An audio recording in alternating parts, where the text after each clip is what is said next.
I'm with Sam Collins, the new youth team manager here at York City. Welcome to the club, Sam. How does it feel to be a York City employee?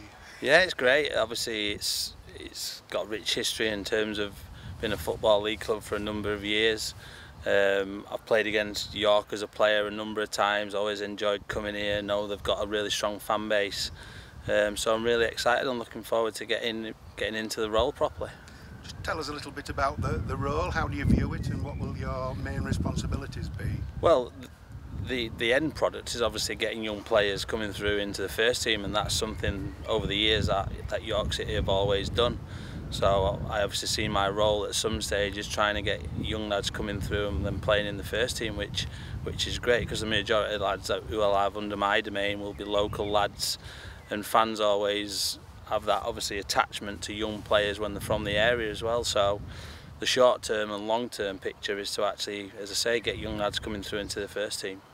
You were at Bradford City last season as a professional development coach. Yeah. How does that role differ to the one you're now taking on? Yeah, well, the group I had last year, they were a little bit older than obviously what this group will be. The majority of these lads will range between 16 and 18, whereas last year I was doing the under 23, so I'd have lads in my group that were around 20, 21 years of age who weren't necessarily getting in the first team squad. So I'd obviously develop them in terms of the training every day, look at different ways of getting them first team experience, as in sending them out on loan as part of the development, where this group now will pretty much stay under my wing right the way until they get to 18 years of age. And hopefully by then we can try and get them in and around the first team or get them professional contracts, and it might come a little bit later.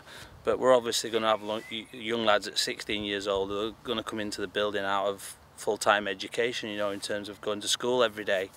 So it's quite pressurised, and obviously it'll be new to them in terms of playing football every single day and training, and obviously the fitness side of it and all that. So it's very important that when you're doing it, it's like a gradual progression rather than actually trying to throw them in at the deep end right at the beginning.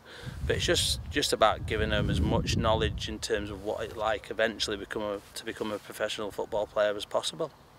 It's been quite a summer of change for the club's academy. Yeah. Just explain to us what the setup is going to be now going forward. I understand it's yourself and Dan Wilson. Yeah, Dan's going to oversee from like the under-16s downwards, so the younger end. I'm going to tap into that as well, because it's very important where, in my eyes, right from the under-18s, 19s down right the way through the academy, that everything's kind of being worked in the same way in terms of the style of play that we want all the young players to play. The beliefs in terms of in and out of possession, what we're actually going to try and do.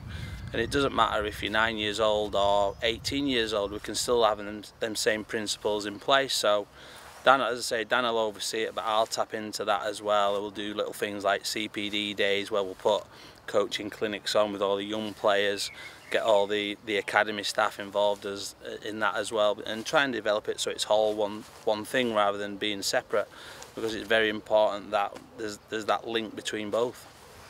What's the programme for the next few weeks? Are the young players back in the club yet? Yeah, no, not yet. They've still got another couple of weeks off. Initially we were going to get them back on the 23rd of July, where we've actually changed that now, and we're going to bring them back on the 16th. So obviously I'm new into the building as such, so there's a lot to get to know over a short period of time. Me and Dan will be doing a lot of work over the next 2 weeks in terms of planning pre-season, pre-season friendlies, the training schedule, the games themselves once the season starts.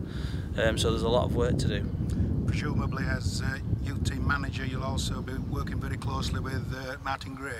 Yeah, well that's important as well, because obviously if you can try and align what we're trying to do with the first team as well in terms of their style of play and the things that they try and do in and out of possession. So there will be a little bit of that as well, but these lads are at a completely different age to the first team level. You know, there might be lads in the first team that have got 400 or 500 games under the belt, and a lot of my lads will be just starting on that journey. So it is different in some ways, but there'll still be little things that we'll take from what the first team do and try and add that into the way that we are. Obviously the young players will have pros there that they've got to look after in terms of jobs, doing the boots and little things like that, which is all about that discipline side of it, which is really important. It's not always necessarily what you do on the pitch, it's the little things that you do off it as well, being professional. So just creating that link between obviously the first team staff, the senior players who've been been round the block a few times, as I say, and making sure my lads are aware of what it actually takes to become a professional football player. Yourself, you were a professional for nearly 20 years. Yeah. You made nearly 600 appearances. Yeah. Looking back to the days when you were a youth team player and Yeah. a scholar, has it changed quite a lot since those days? It has changed, yeah. As I just briefly mentioned then about doing jobs and stuff like that. I know back in the old days when I first started, it was ridiculous in terms of the amount of work that we actually did off the field before we got on the grass. So in modern times now, it's a lot more in the players' favour in terms of the job side of it that they actually do. There's not a lot of that. It's all about the development of them as an actual football player. But as I said, I still think it's really important that they do have that discipline, that professionalism off the field, because eventually it'll rub off on what you actually do on there. But it's good for them because the coaching side of it's probably changed over the years. There's new methods that's come into it in terms of sports science, video analysis, all that side of it. And they're in a really good position because it's a good football club with a lot of good infrastructure that's already in place. The training ground's fantastic. So these young players have got to buy into that, and then if they do and we do the right work with them over the next couple of years, as I say, hopefully we can get them in the first team.